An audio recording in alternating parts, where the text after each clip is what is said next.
A very good evening to one and all. Welcome to today's session on ONCO Fertility by Apollo Fertility.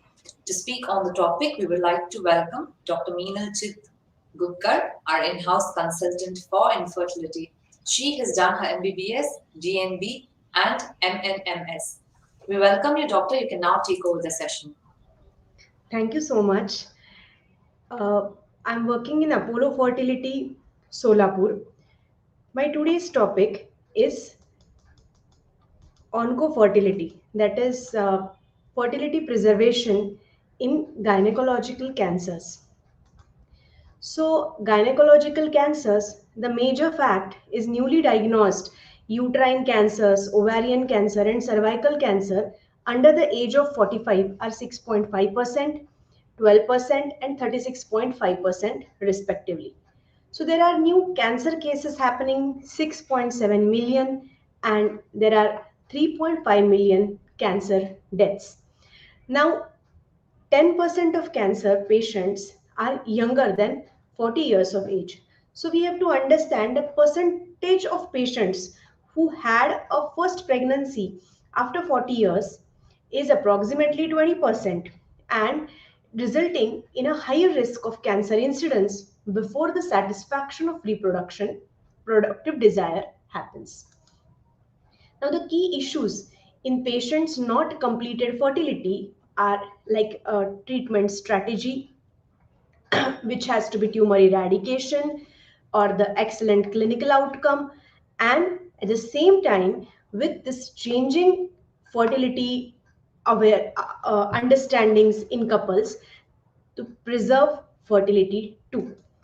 The fertility preservation involves multidisciplinary team approach because it has like gynecological oncologist involved in it, this perinatologist, radiation oncologist, reproductive endocrinologist, and medical oncologists.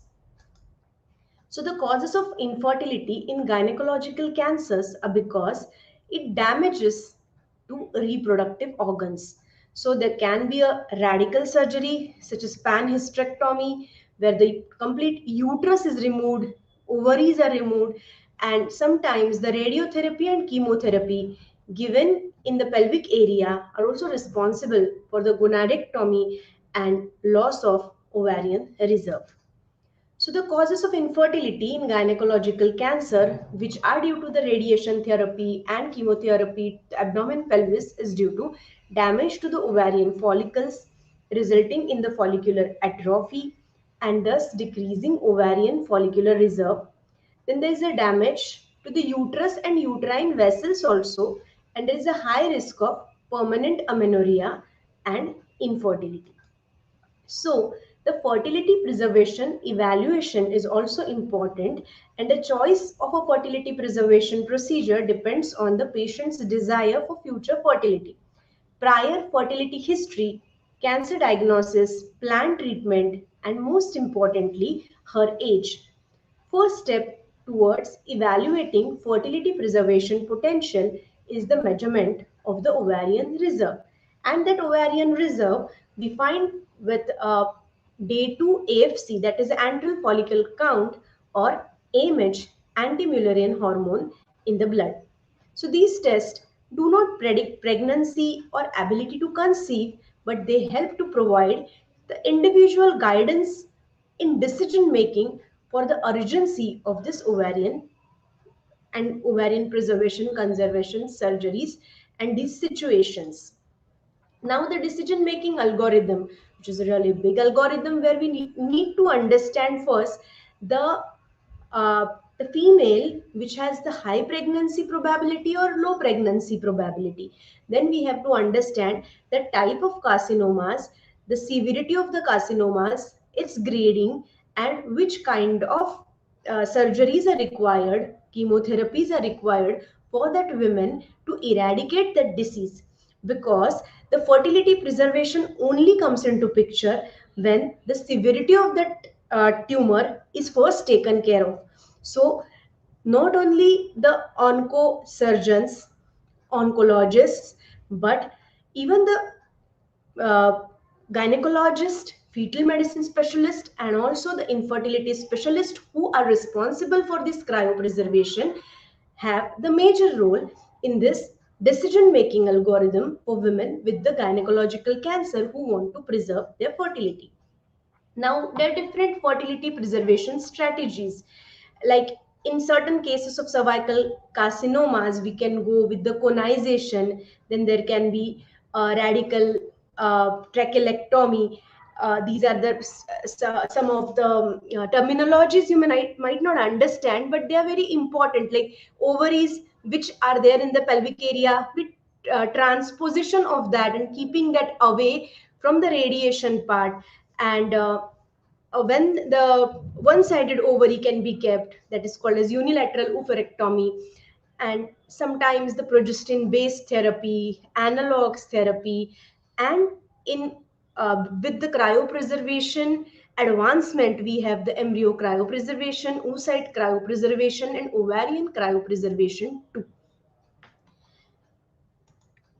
The fertility preservation strategies depend on many factors, and uh, holistically we have to understand that which strategy we have to use for a particular couple or particular patient, and accordingly we have to give the treatment to them.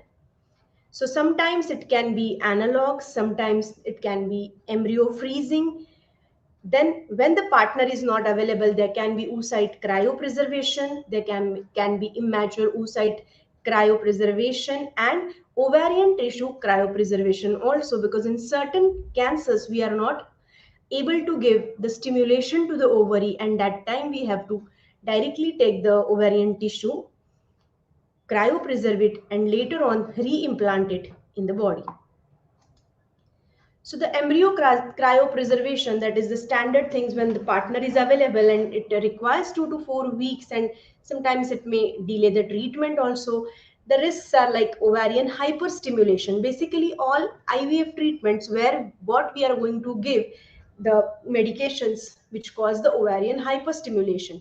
And sometimes the benefits are that couple can have their own biological child with certain rates they have mentioned, like 30% and maximum up to 44%, and this require hormonal stimulation to the ovaries, and it requires most importantly the male partner or sperm donor, or sometimes the oocyte fertilization. Now, the mature oocyte cryopreservation, when the partner is not available, then ovarian transposition, which I told you, it is a migration of ovary back into the field of radiation, because that might affect the ovarian reserve. So, from the field, we are removing the ovaries and keeping in the far away. So, the special consideration may be able to stimulate ovary for the future oocyte retrieval and may need transabdominal oocyte retrieval in those cases. The conservative gynecological treatment or surgeries are very important, and that may result in subfertility, and but this has the chance to have their own biological child, and it requires multidisciplinary team counseling, and it is only restricted to the early stage tumors or precancers. Now, the ovarian tissue cryopreservation for future reimplantation. This is also very important treatment, and this is also in a experimental status, and because it causes low follicular survival sometimes after the thaw, and but the benefit is chance to have own biological child, and special consideration here we want to mention is this is like less cancer treatment delay, because we are directly taking the ovarian tissue. It does not require sperm for fertilization and should be performed only in centers with the necessary expertise. Now, in vitro maturation of immature oocytes is also experimental and very important in certain cases. Now, I want to mention few of the cancer cases where we need to understand the cancer treatment modalities, and accordingly we have to decide which oncofertility preservation criteria we have to use for those patients. So in cervical cancer, which is very common and fourth most frequent tumor, fourth cancer of the cancer deaths, and surgery in early tumors and chemoradiation in locally advanced diseases are important, and accordingly we have to counsel patient how we are going to go with the surgeries and what treatment we are going to give to them, and how the fertility preservation in these cases can happen. Cervical cancer, sometimes, as I told prior, that for the radiotherapies we can have the ovarian transposition, and sometimes complications such as fallopian tube infarction, ovarian cyst formation, and chronic ovarian pain also can occur in certain cases. So ovarian cancer is also very important cancer. There are so many ovarian cancers, and every time we have to decide uh, how we have to go with this oncofertility in those patients. So ovarian cancer represents the most lethal tumors among these gynecological malignancies, and many deaths worldwide. And because ovarian cancer doesn't have that appropriate screening programs and lack of early symptoms, sometimes the ovarian cancer do not give any symptoms at all, and there's absence of sensible tumor markers also, and imaging techniques also are not that efficient to understand the early ovarian cancer. So the delayed understanding of ovarian cancers is more common. They can be early epithelial ovarian cancers. We have to understand the staging also. And in young patients having to desire to preserve fertility, conservative strategies could be applied, consisting in the conservative surgical approaches. Then early epithelial ovarian cancers. Those are also very important, but tumors greater than 10 centimeters with a high risk of rupture and spillage, and laparotomy and laparoscopy, we have to understand which one we have to use. Unilateral we have to remove, or bilateral we have to remove, and all those factors are pretty important. Now, the serious borderline ovarian tumors also, where the fertility sparing surgery include tumor enucleation or cystectomy, or sometimes unilateral surgeries also are important. But the decision to perform this conservative surgery depends on many factors. So we have to understand patient's age, this amount of viable ovarian tissue, which we can see on ultrasound, and the patient's desire of having pregnancy. The ovarian germ cell tumors are also very important. 20% of the ovarian tumor originate from the germ cell layer, and only 3 to 5% are malignant. They comprise a broad spectrum of the tumor types that differ with regard to clinical presentation, tumor biology, and histology. Endometrial cancer is also very important, which is the second gynecological tumor in terms of incidence worldwide.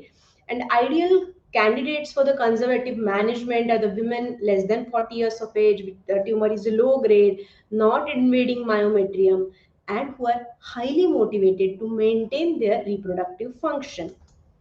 Then fertility issues in BRCA carriers also very important, and it is nowadays it is recommended that to avoid the future ovarian and the fallopian tube cancers, these mutation carriers, by the age of 40 years you have to complete your childbearing by that time, and do the panhysterectomy and bilateral salpingo oophorectomy in those cases. So the people who want to prolong their pregnancy, they have to understand all these criterias when they have this BRCA carriers in their family, or they themselves suffer from this. Even one point very important is male fertility preservation is also important, and that is also 50% in the formation of the babies. So semen freezing, testicular tissue freezing in the male cancers, testicular cancers, prostatic cancers are also there, and they're very important. Now, on the conclusion slide, I want to say, so that several currently recommended options for fertility preservation are available to women with early stage gynecologic cancers, including conservative, fertility sparing, medical and surgical management. Fertility risk should be discussed with the patients before their cancer treatment begins, because delayed referral for the reproductive counseling can limit their options available. So all women with a history of cancer and cancer treatment and who are considered in pregnancy should be medically cleared by their oncologist and ideally should be referred to a maternal-fetal medicine physician, IVF specialist for the preconception evaluation and counseling regarding their personal obstetric risk, fetal risk during pregnancy. When surgical, radiation, and chemotherapy related infertility or premature ovarian failure cannot be avoided, family building alternatives such as adoption or third party reproduction also has to be given, and that gives women a chance of future children. Thank you so much, and I hope I have given you a brief idea regarding this oncofertility, that is fertility preservation in gynecological cancers. So I would answer you a few queries like how can I keep fertility during chemo? See, it is very important that your fertility, your oncologist or oncosurgeon has in conjunction with the ART clinics, they have to understand what can be done, what is your age, what is the reason why you are taking chemotherapy, and which chemotherapeutic agents you are using, and what effect it has on your body, your ovarian tissue. That I need to understand, that we all need to understand to give answer of how I can keep fertility during chemo. Even in Apollo Fertility, we are doing this cryopreservation for cancer patient pan India, and even in Solapur we have done few of this cryopreservation at our Apollo Fertility Solapur. So, what information is most important in choosing a method of fertility preservation? As I told you throughout this PPT, that it is not a one answer to all the cancers, because first we have to understand that what kind of cancer you have, then what is your age, what is your fertility at present potential, then how can it be stored when we are we giving chemotherapy, radiotherapy, or it is like we have to do a major surgery in your case, and then that information, all those informations are very important in choosing a method of fertility preservation. So, could the cancer treatment I already had make me infertile? Basically, the cancer treatment you had, right? Now you have to understand your fertility potential by carrying out certain investigations, which I mentioned. Day to AFC you have to do, then you have to get your AMH done, serum AMH, which will give you understanding regarding your ovarian reserve potential, and that might tell you what has caused uh, of the prior cancer treatment. Okay, so what should patients ask their oncofertility specialist during their initial appointment? Yes, it is very important. A young patient who doesn't have any children or have one children and still aspire to have another children, they have to have a consultation with their oncofertility specialist, oncologists first, that what kind of surgery and how they are going to go, which kind of medications, and then they should have another consultation with oncofertility team also to give them various options what can be done to preserve their fertility. Are fertility medicines safe to take if I have cancer? Basically, as I told you, there are multiple cancers. So in certain cancers the fertility medicines are not safe, means the researchers are going on, but certain cancers the fertility medicines are safe, and but uh, more important when when it is to be a decision that what is to be done has to be decided by the oncosurgeon, oncologist, that how urgent is the surgery, how urgent is the treatment modalities, and then you can postpone your pregnancy but preserve your gonads. Long can you freeze your sperm or eggs? Sperm or eggs can be preserved for really long time, maybe more than 10 years also. But you have to understand your age also. After you complete your chemotherapy, radiotherapy, cancer treatment, and after certain time, according to the oncologists and oncosurgeons, then you can plan your pregnancy. So don't delay it so much that another problems because of age would start. Are there other recommended cancer treatments that might not cause fertility problem? See, cancer treatments, there are a lot of cancer treatments, but it depends upon the grading of that cancer, which treatment can be given to you. So oncologists, oncosurgeons will decide that, and then accordingly oncofertility people will let you know how you can preserve your fertility. So after treatment, what are the chances that my fertility will return? How long might it take for my fertility to return? So see, before giving any cancer treatment and you are thinking about future pregnancy, first check your AMH and other certain parameters which are very important to be done.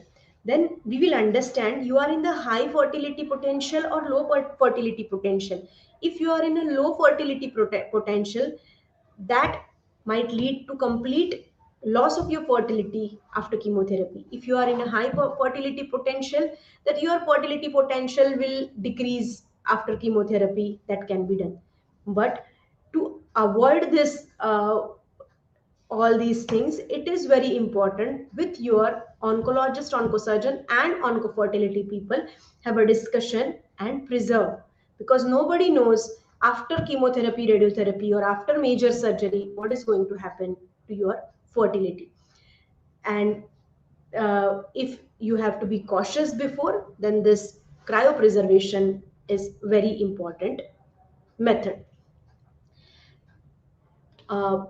Then I really want to tell you that which I concluded in my uh, this presentation is, when patients like male, female, both of them I really want to tell you, because even male patients, when they have their set of carcinomas, testicular carcinomas, prostatic carcinomas, or other carcinomas where pelvic area irradiation or where the chemotherapy is required, then they really can do their semen freezing prior to their chemotherapy or radiotherapy, because for them it is simple. They need not have to undergo the invasive procedures for preserving their gonads. Certain times when they have some problems with semen preparation, we can store their testicular tissue also, freeze their testicular tissue also, and that can be used in future for their childbearing. Then for women, they have to have a counseling sessions with onco people and onco fertility people regarding their fertility potential and understand how that can be done. The various different methods I have told you how this fertility can be preserved. It can be ovarian freezing, ovarian tissue freezing, there can be oocyte freezing, there can be immature oocyte freezing, there can be ovarian transposition, and many more methods. And sometimes when the partner is available, you can do embryo freezing also. When all these methods we are doing, that these are like IVF methods, and that has to be done in the proper IVF centers where all these cryopreservation strategies are available. Because even if we remove these materials, that has to be lasted long period of time, because may it take 2 to 3 years for that patient to undergo all the treatments and then come out of all these cancer related things, and then they can in the future plan for their pregnancy. So minimum 4 or 5 years of storage is very much important, and that has to be done in a proper IVF labs where every standard labs which are available. So that is the take of message to all my listeners. I want to give that even in this era of increasing cancers and decreasing fertility, and still there is a chance that you can have your own babies with your own gonads, and that can be done with this advanced methods of cryopreservation. And definitely we in Apollo Fertility would provide you all those advanced methods for your fertility preservation. Namaste. Thank you.